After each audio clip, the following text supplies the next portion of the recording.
mal heute. Herzlich willkommen. Wir sprechen heute, also liebe Freunde, wir sprechen heute über einen magischen Ort zu Hause. Das heißt Schrein. Wir sind gläubige Menschen. Meisten von ihnen. Ich auch. Ich bin auch ein Gläubiger. Also normalerweise, wenn wir an Gott glauben, dann haben wir eine Statue vielleicht oder eine Image vielleicht. Dann haben wir bestimmt einen schönen Ort. Also schonen bedeutet nicht so schön, aber dann wir versuchen, das sauber zu halten. Das ist normalerweise in einer Ecke. Wir alle haben solche magische Orte zu Hause. Ein magischer Ort, also zu dem der Weg nicht zu weit ist. Es ist ein Platz innerhalb des Hauses, in unseren vier Wänden. Und dann, der Ort ist nicht weit weg. Das ist vielleicht hier in meinem Zimmer. Normalerweise religiöse Menschen haben das. Fast in Indien, also fast in alle Häusern gibt es solchen Ort. Wir beten und morgens, manchmal auch morgens und abends. Wir sprechen eigentlich heute über diesen Ort, der heißt Schrein. Also Freunde, Sie können gerne Ihre Meinungen, also das ist kein Muss. Sie können Ihre Meinungen sagen, sollte man so einen Ort haben? Oder das ist ja völlig Quatsch, man braucht gar nicht.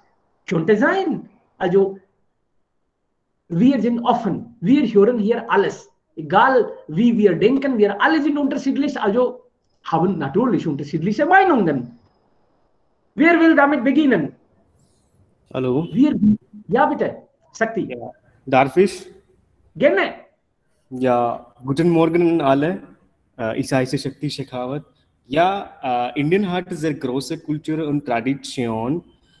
Indien ist sehr Land in der religiösen Vielfalt und religiöse Toleranz sowohl von Gesetze als auch von der Gesellschaft anerkannt wurden. Es gibt so viele religiöse Feste wie Diwali, Eid, Weihnachten, Guru Nanak Jayanti, Navratri und Holi und so weiter. Eigentlich sind der verbinden mit direkt von Gott.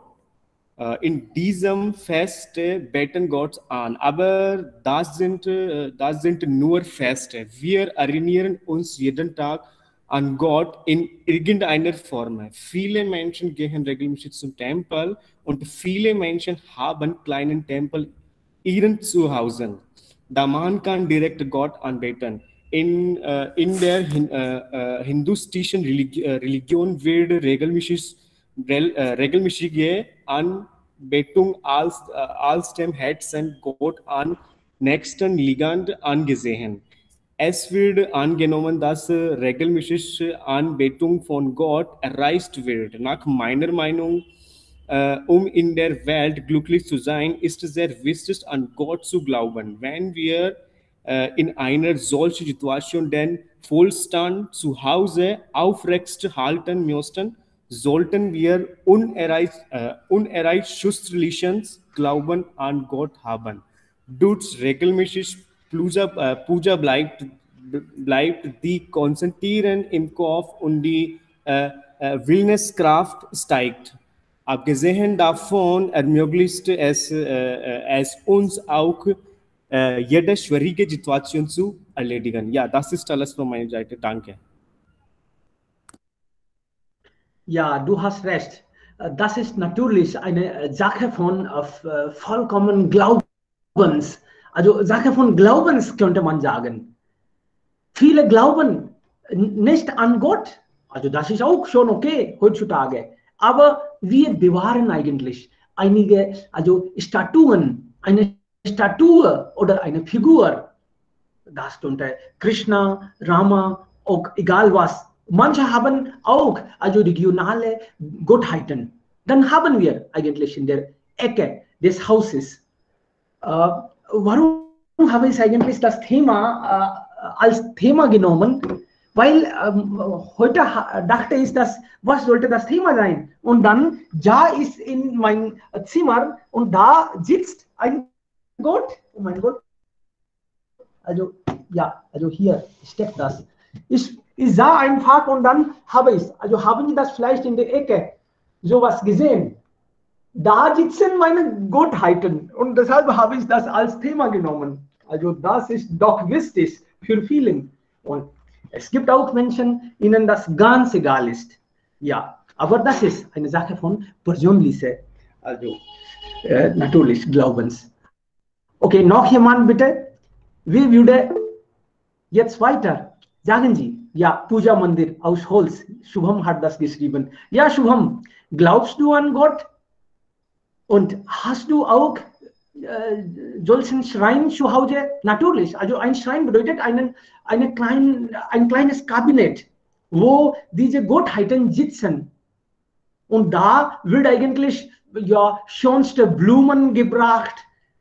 Wenn wir etwas essen, Süßigkeiten oder etwas, dann reinste und beste wird da zuerst gebracht. Also wir beten. Und sogar diese Gottheiten, sie verhalten manchmal wie Menschen. Sie tragen Kleidungen, sie baden.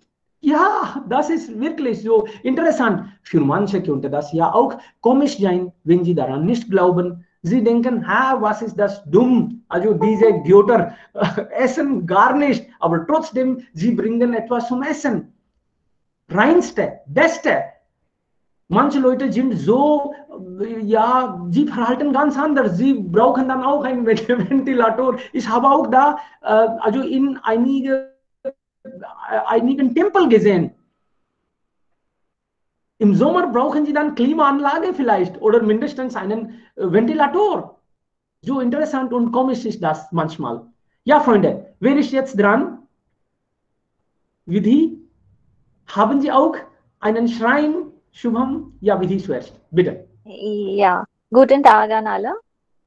Wir haben auch ein Schrein zu Hause und wir beten regelmäßig und ich glaube an den Gott und viele Menschen glauben nicht, aber was ich habe ein Gefühl, dass wenn man regelmäßig beten, dann kann man mit selbst verbindet. Und es gibt ein Disziplin eigentlich in unserem Leben.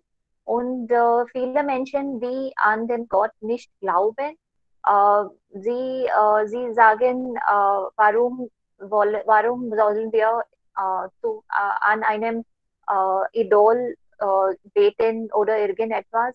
Und es ist nicht Gott ist nicht nur ein Idol, es ist eine Energie und wir müssen eine Energie, es gibt bestimmt eine Energie, die kontrolliert oder die läuft der Welt und läuft die Welt und wir müssen diese Energie mindestens wie kann man sagen, acknowledge. Wir müssen mindestens achten darauf und wir müssen, wir sind nur kleine Menschen in dieser Welt und ich glaube an der Gott, meine Tochter nicht und ich will nicht nicht ihr nicht meine Kraft, nicht ihr nicht ja, Entschuldigung. Sie wollen die Tochter nicht schwingen, dass sie auch schwingen. Ja. Ich will sie nicht schwingen, aber trotzdem folge ich meiner Tradition und meiner Rituelle und was mir passiert. Und ich bin nicht der Meinung, dass man soll die schönste Sachen für einen Idol macht. Nur dann ist es möglich, an Gott zu glauben. Ich habe eine informelle Beziehung mit dem Gott. Ich mache, was mir passiert und ich, äh, ich entschuldige mich, wenn ich Fehler mache. Und ja, das ist eine Energie. Ich glaube an der Energie. Und ja, ich mag einige Rituelle und einige Practices, okay, aber trotzdem mache ich simplistisch und ja, das ist alles, ja. Ja, natürlich. Also viele sagen auch, dass das ist ganz privat. Darüber vielleicht sollte auch nicht gesprochen. Aber das ist schon okay. Wir können darüber sprechen. Das ist kein Tabuthema. Okay?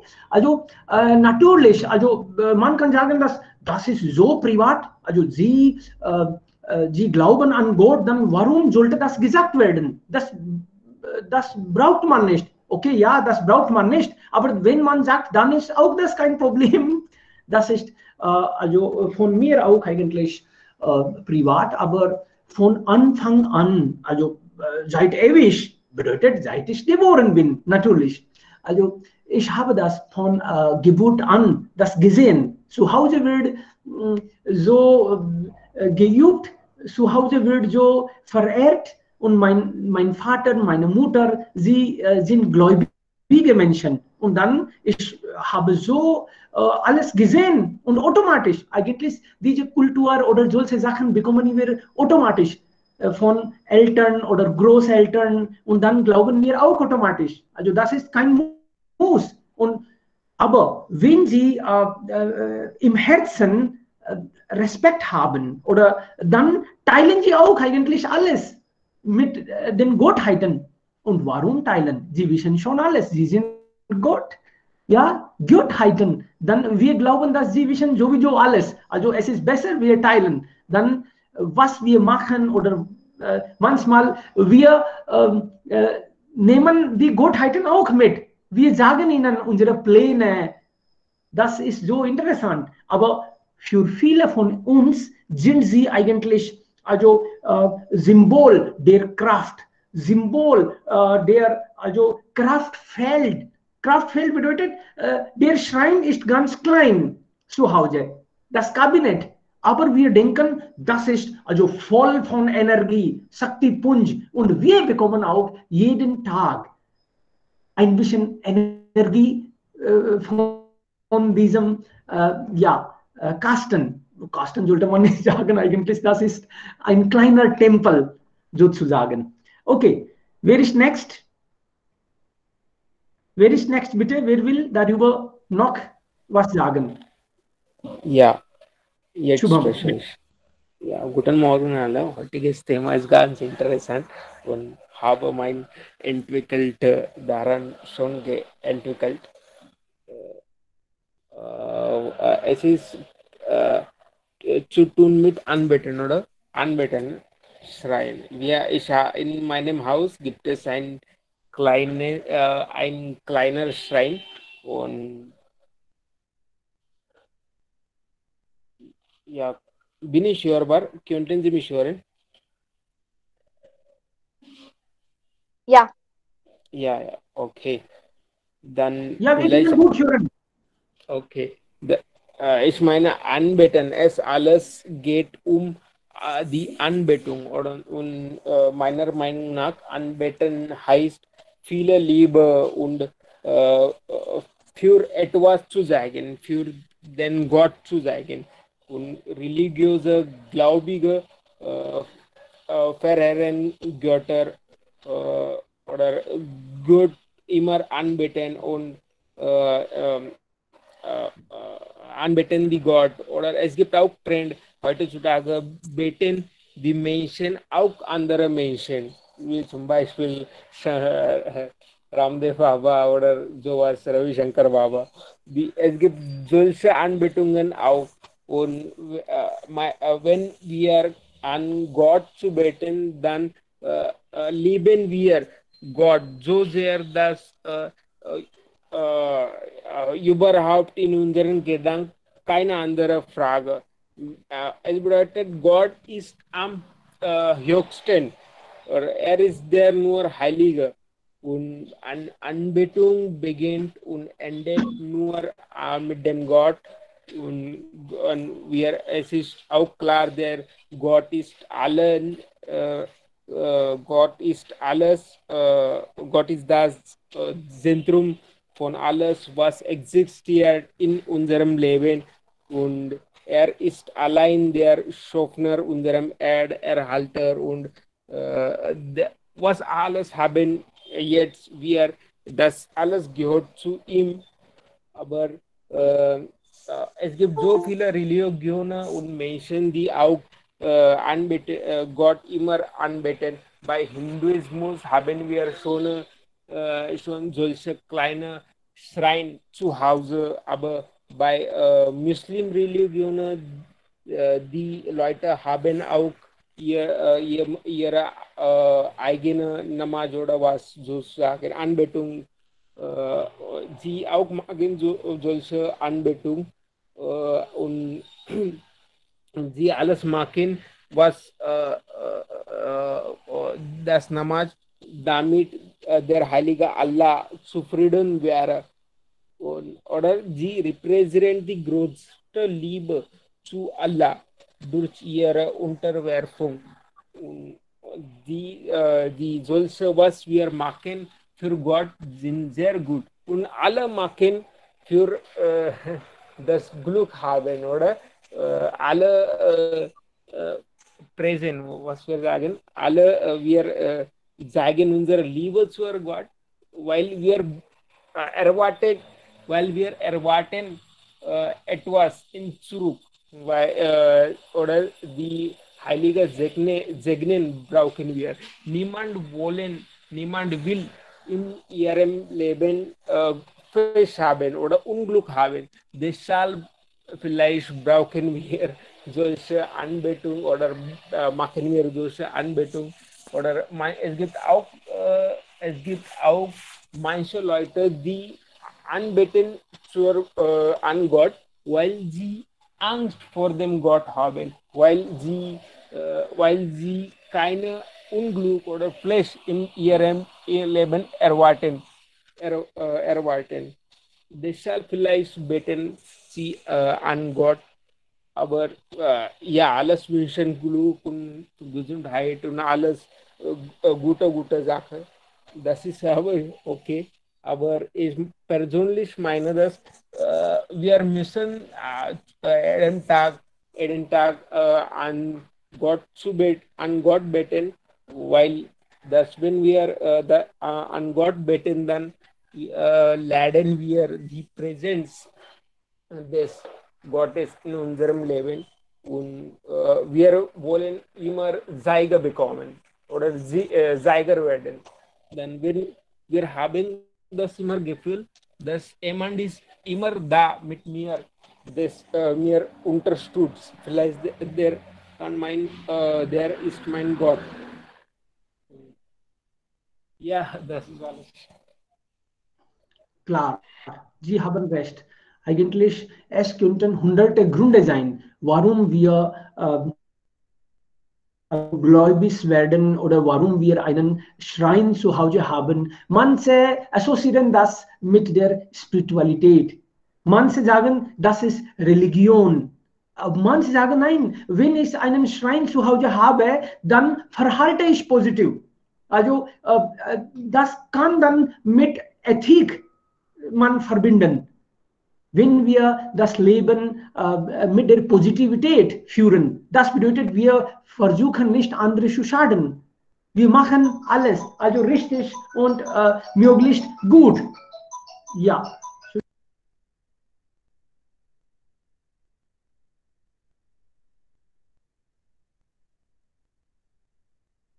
Ja, also glauben Sie das? Also wenn man sowas im Kopf hat, wenn daran man glaubt, dann führt man vielleicht besseres Leben.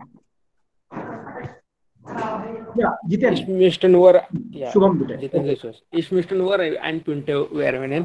Der Gläubiger zu sein ist okay, aber der Unglaublichkeit ist sehr schrecklich oder Leichtglaublichkeit oder Blind Faith, meinte ich. Das ist ganz anderes. Der Gläubiger zu sein ist okay. Aber Leichtgläubigkeit ist sehr schrecklich, meinte ich. Alles klar. Okay, also nach Ihnen sollte man glauben. An Gott glauben vielleicht. Ja. Ja, Jiten, bitte schon. Hallo, guten Tag, ich heiße Jitender. Ja, heutiges Thema ist sehr interessantes Thema und es ist sehr ganz normales Thema. Ich komme aus Indien und Indien ist ein Land von Vielfalt Kultur. Wir haben viel Kultur und Religion. Die große Kultur ist Hinduismus, Christian, Sikh, Muslim, Jain und so weiter. Aber jede Religion, wir haben machen Übung.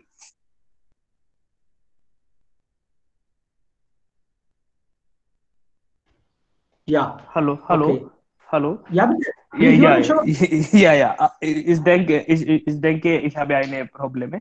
Ja, jede Religion, wir machen Übungen gegenüber unsere Gott und Göttern, aber jeder Gott und Gottes, sie immer brauchen oder immer sagen,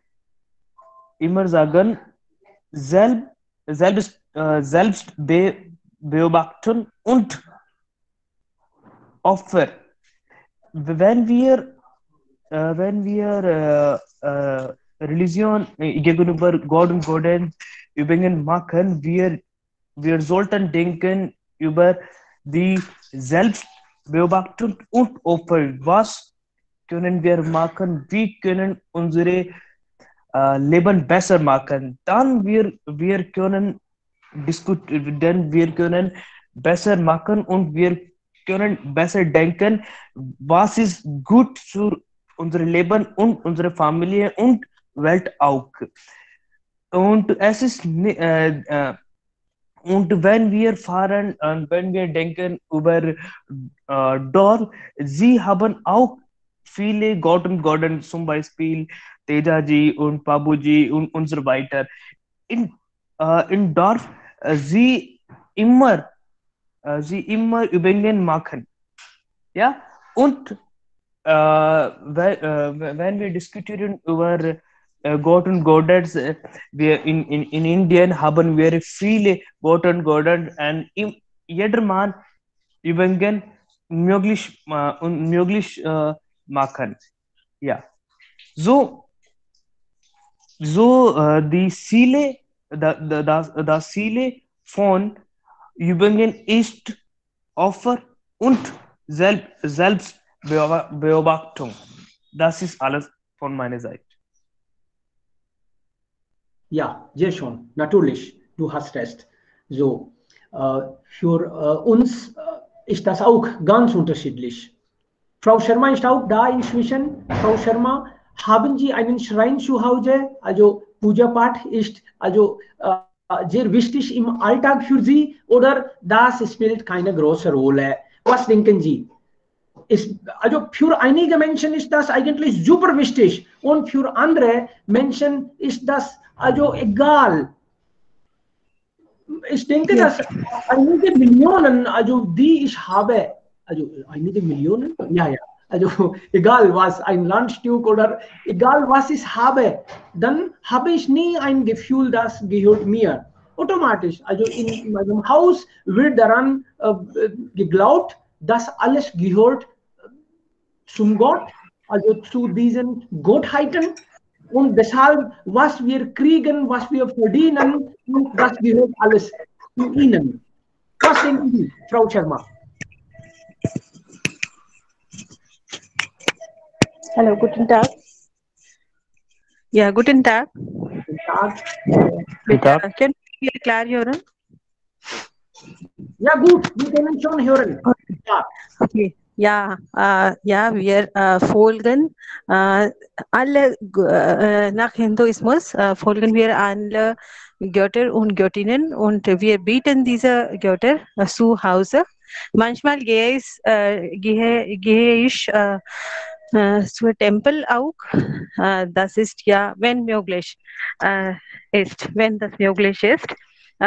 Ich wollte darüber etwas sprechen. Kann ich weitergehen an dieses Thema?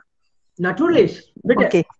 Ja, es gibt hauptsächlicherweise gibt es zwei Kategorien der Menschen, die glauben an Götter oder die Götter an oder die glauben nicht. Die Menschen, die glauben die Götter oder an einige Göttinnen an oder bieten diese Götter, werden auch weiter in zwei Kategorien genommen und wir nennen diese Menschen als Sakar oder Nirakar Personen. Die folgen entweder Sakar oder Nirakar Wege zum Anbieten. Ja, und bei uns in Indien viele Menschen, die normale Mensch muss ich sagen, folgen Sakar Wege zum Anbieten. Einige andere Personen, sie sind sehr, sehr weniger, folgen wie Yogis und Mahatmas und wie sagen wir, diese folgen Nirakar Swarupas von Gott.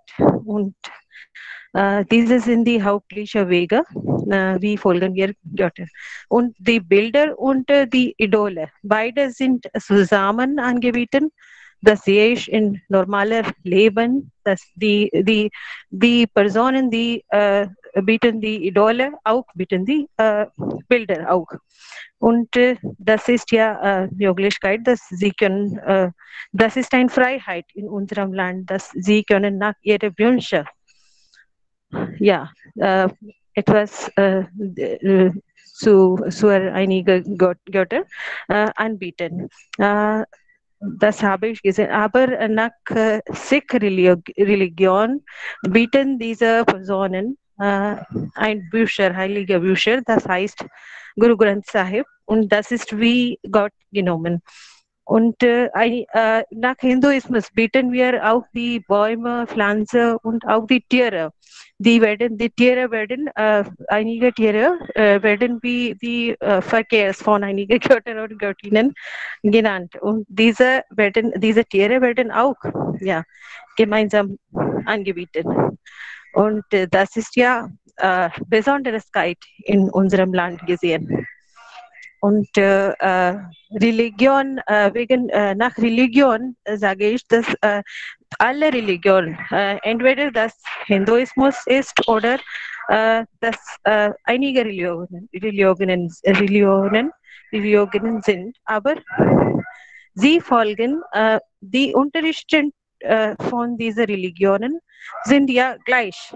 Das muss man ehrlich sein, muss man ruhig sein, höflich sein, mit ihrem Arbeit, mit anderen Menschen muss man nett sein. Und diese Religionen, alle Religionen unterrichten und gute Dinge, das sollten wir folgen und diese Religion auch respektieren. Das ist meiner Meinung nach, das ist ja egal, welche Religion folgen wir oder wir bieten einige Idole oder Bilder oder wir glauben an Gott oder nicht. Das ist auch möglich. Gibt es viele Menschen, die folgen nicht Gott, die glauben an Gott nicht, aber sie wollen einige gute Wege von Leben folgen. Das ist ja wichtig, meiner Meinung nach. Das war alles von meiner Seite. Sehr schön. Vielen lieben Dank, Frau Sharma. Sie haben wirklich so nett erklärt. Nirakan, Sagun, Nirgun. Das war wirklich wunderbar. Dankeschön. Okay, noch jemand, bitte? Einfach, eigene Erfahrung. kann man teilen hier. Das ist ja eine Sache. Und wir vergessen das sogar nicht. Und manchmal berühren wir berühren nicht die Figuren, nicht mit Händen. Also zum Beispiel, ich habe ganz nah, also vielleicht nur 1 Meter weit sind diese Gottheiten. Dann, ich arbeite hier und manchmal sehe ich auch. Also das bedeutet, das ist eigentlich automatisch. Wir eigentlich berühren mit Augenblicke. We touch with our, also ja, ich weiß nicht, Blick. Wir sehen bedeutet, wir berühren diese Gottheiten. Manchmal wir automatisch uns also vorne bewegen, Respekt zeigen und dann sind wir auch ehrliche Personen, wenn wir das von Herzen sowas glauben. Dann werden wir natürlich auch sinnvoller Mensch. Wir versuchen mindestens etwas Gutes im Leben. Wir enttäuschen die anderen nicht. Also Betrug kann da nicht im Herzen sein, automatisch. Also ein schönes Leben wird geführt. Okay, nächste Person bitte. So interessant. Eigentlich, ich habe einfach das Thema genommen und jetzt merke ich, oh mein Gott, so notice war das Thema. Alle wollen darüber sprechen und wir alle haben normalerweise einen Schrein, einen kleinen Tempel zu Hause. So wichtig ist das. Das ist ja Alltag. Wir, also zum Beispiel im Westen hat man ja viele Kirchen und sie besuchen am Sonntag einmal der Woche. Aber da wir besuchen jeden Tag und was besuchen? Sie sind schon hier. Also wir berühren sie viele Male am Tag. Genau, so ist das. Okay, nächste Person bitte. Das ist wunderbar. Zuhören. Glauben, nicht glauben ist auch uns unterschiedlich. Aber kein Problem. Wenn Sie nicht glauben, können Sie auch sagen, nein, das braucht man nicht. Aber ich denke, für viele Menschen ist das ja wie eine Versicherung. Wir versichern uns, wir versichern das Haus, damit wir in Krisenzeit etwas dagegen bekommen. Also das ist vielleicht hier auch gültig. Wir haben diese Gottheiten. Normalerweise alles läuft gut, super. Vielleicht brauchen wir sie auch nicht. Aber in Krisenzeiten, wir bekommen eine große Unterstützung. Wir fühlen uns stark. Okay, jemand ist bei mir. Nichts kann passieren. Egal, aber wir sind nur sicher. Ja, ich stimme dazu. Wir haben in Rajasthan in Geschichte vielmals gehört, dass es gibt eine Frau, das heißt Karma, und sie hat so starke Wünsche, dass mein Gott soll von meinem Hände etwas essen, das Kichada essen. Und das ist was sagt man, das ist die das ist das Mensch, das hat sie wie ein normaler Mensch gewünscht. Und das ist der Bhavna. Was sollten wir auf Deutsch sagen? Das weiß ich nicht. Wie sollten wir auf Deutsch sagen? Bhavna ist ja ein primäre Sache hier und ja, wegen dieser Bhavana fühlen wir Sicherheit und wir fühlen ganz sicher mit dieser Idole, dass ja, Lord Krishna ist hier oder Lord Rama ist mit uns und wir sind ja jetzt sicher, alles ist gut mit uns. Das ist alles wird gut. Ja, alles gut. Alles wird gut. Ja, automatisch, das Gefühl der Sicherheit haben wir. Und die Menschen auch eigentlich, wenn jemand sehr religiös ist, dann wissen wir auch in der Gesellschaft, oh, er ist ein religiöser Mensch. Das bedeutet, er soll gut sein. Automatisch wird das so gedacht. Und in meisten Fällen sehen wir auch, Wir merken, das Verhalten und das Vision, das bedeutet vielleicht, dass es spielt eine richtige, gute Rolle. Auf jeden Fall. Okay, noch jemand? Ich denke, wir haben schon gut gesprochen, Freunde. Also ich hoffe, dass Ihnen das Thema auch gefallen hat. Und wir sprechen jeden Tag über etwas. Also das war dann heutiges Thema. Diese Schreine, diese kleinen Statuen, Figuren, sie sind wirklich so wichtig im Alltag, besonders im Hinduismus. Ja, das könnte ich sagen. Auch die Jugendliche. Manche sagen, nein, ich glaube nicht an Gott. Sie glauben auch. Aber sie äußern das andere Weise. Das ist wirklich sehr, sehr interessant. Und ja, jugendliche Personen, nach meiner Meinung, die wollen an alle Religionen glauben und nicht nur das Hinduismus, aber alle Religionen, die wollen respektieren. Das habe ich gemerkt.